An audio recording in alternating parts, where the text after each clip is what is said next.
What is up, YouTube? It's Kingfisher745, and welcome to episode 38 of All Hail the King. In this episode, we're going to be featuring Morbius team-ups, and I believe many of you already saw the setup video, so that means you know exactly what's coming.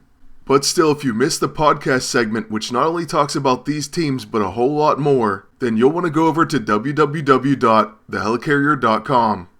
Also, like always, there will be a link to the corresponding podcasts in the description below. Now, our very first team up in this episode features both of the Spec Ops 22 reward heroes, Morbius and Blade. And it looks like we're going up against the Mighty Thor and Heroic Age Iron Fist. Blade is going to be up first, and since they don't have the Mystic Shroud, we're going to start with our level 1. So now we place 3 times bleeding on the enemy agent, and that will set up Morbius's passive Scent of Blood, and hopefully give us quickening on our next turn with Blade. Next, the enemy agent is going to use apparently a lot of quick actions, but at least we know what to expect next. So after he uses the Blackest Void, with Morbius I'm going to show you a little trick that I love to do with this character. In almost every single battle you're going to be facing a tactician. So what you can do with Morbius, since he's an infiltrator and has a psychic attack, is you can use that Mesmerize to focus on a tactician even if they have a protector. Then what this will do is give you combat reflexes, meaning the rest of your attacks are going to be stealthy. Of course, you'll also counterattack and gain a 30% damage boost. Now on my agent's turn, I'm going to use the Chitter-Chatter Box to place flanked on Iron Fist. The enemy agent is already pretty set up, and since he's going to have to hold the line, I figured I'll go ahead and start on Iron Fist. However, since they do have Iron Fist and of course Combo Breaker, you may not want to use that item at all. I did consider that before using it, but trust me, it works out. Next, I use the Blackest Void to remove their buffs from the Neurotrope and disorient them, which works out immediately. Unfortunately, with Thor's second attack, he uses Summon Thunder, and he severely hurts Blade. But now, with Blade, we can use our level 2 Dead by Dawn, and after hitting their bleeding agent, we gain Quickening. This attack is going to take him very close to death. But either way, he does have to hold the line, so we'll just let Dots finish him off. Then watch this, even though Iron Fist does have Combo Breaker, and also flanked, what we're going to do is use Mesmerize, and we're still able to do our follow-up attack. Immediately after this, Iron Fist hits his own enemy agent and takes him down. Then he is unfortunately going to hit our Morbius, but he's going to take a Fly-by-Night counter, and that's the end of him as well. So this time with my agent, I'm going to use the Light Fantastic, and that's just to give us Mirror Reality and a quick heal. Then the enemy Thor, on what I hope is his last attack, uses a Summon Thunder, and instead of hurting our entire team, he heals us. He also takes a Fly-by-Night counter, so that should make our job a little bit easier. With Blade, because he has Quickening, we can use Bloodlust, and this gives him 2 attacks. Now normally what I would recommend doing is using his level 1, that way you can place Bleed on the opponent, and then you could use Dead by Dawn and gain Quickening again, which basically lets you do the same exact thing next turn. But in this case, Dead by Dawn is going to end this battle and win the match. Oh, and I know his level 6 could have ended that one as well, but I actually wanted it to go to Morbius. But oh well, a win is a win. So now on to our second team up featuring Emma Frost, and we're facing a Red Hulk and Pestilence Beast team. This time my agent's going to start out, and we're going to focus on Beast first. Once you take him out, you can start to clear your own debuffs, so that's what we're going for. I know we may not have any debuffs yet, but we will, that's for sure. So we use our Cybernetic Blaster as a quick action, and then we go with the Cybernetic Cannon. What this does is make all quick actions a normal action. That should really limit any team, but this one in particular. The Tactician Agent won't be able to use so many quick actions, Beast will only be able to use his quick action debuff, and Red Hulk can only use Bulwark, and that's the end of their turn. Next with Emma Frost, I'm going to use her level 9, and that way we can damage and place Weak Mind on the entire enemy team. Weak Mind provides a huge damage boost from psychic attacks and effects. I believe it's listed as a 50% increase. After this, like I said, Pestilence Beast is going to use Masque of the Red Death, and then that's the end of his turn. Then with Morbius, I'm actually going to use his Fly-by-Night, even though I was tempted to use Mesmerize. And instead of focusing on Beast, I'm going to attack the enemy agent.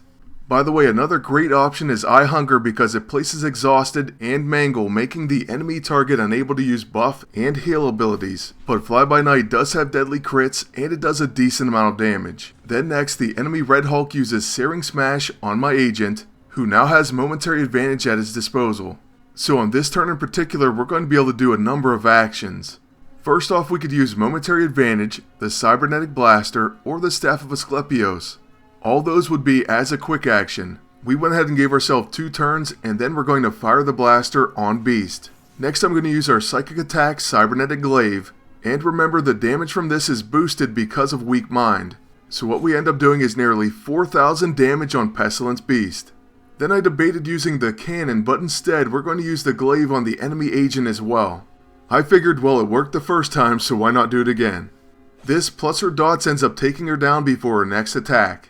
Then with Emma's turn, I'm going to use Unlock Potential on Morbius, and we have the Manifesting AISO, so his next attack is going to be a guaranteed crit. So yes, his Fly-By-Night, which has deadly crits, is going to hit for a ton of damage, and it's going to easily finish this fight. In fact, we hit Red Hulk for over 13,000 total damage.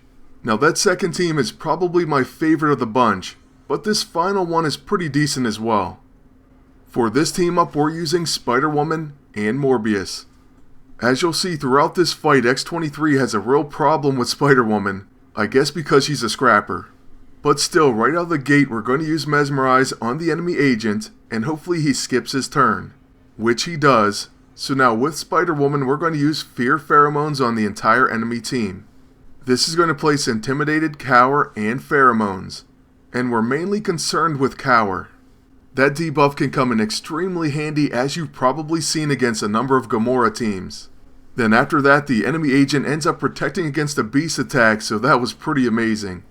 Alright, and hopefully you remember this from the setup video, but we have the custom magnetic field generator, and then we're going to use the first seal of Aknazsak. So this will help us keep our buff, and then whenever this shield is broken, we'll gain an extra turn. I was really hoping that would allow Morbius to use Mesmerize and Fly-By-Night in the same round. But the first shield to be broken is Spider-Woman, so what we're going to do is use her level 1 Brawl, and this is going to place bleeding on whoever she hits. That's because we have the Bloody Augmented ISO 8 equipped to this ability. So she puts a pretty decent hit on Beast, and then on Morbius' turn we can use Fly-By-Night, which essentially takes out the agent. He only needed a little bit of dot damage to finish him off. And because of the Brain Freeze Augmented ISO 8, we cause Chilled. With Spider-Woman's normal turn, I'm going to use her level 9 on the enemy Pestilence Beast.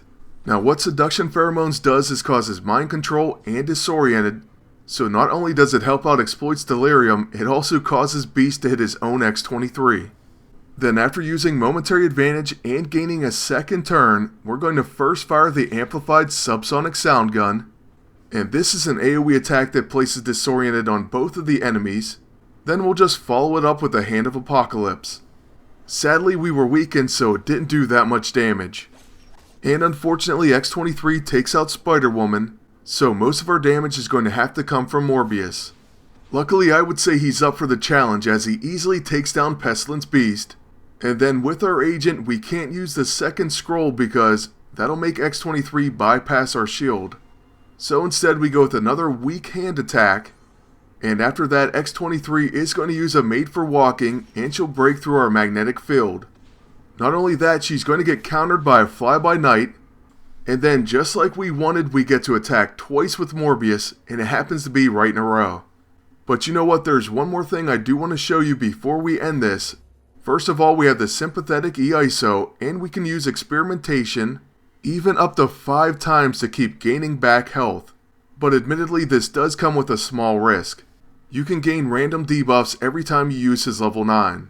Plus, we actually want to keep our hunger because we want that higher attack. So we start out with the Mesmerize, and then a Fly-By-Night which has Exploit's Delirium. That's going to take down X-23 and win the final match.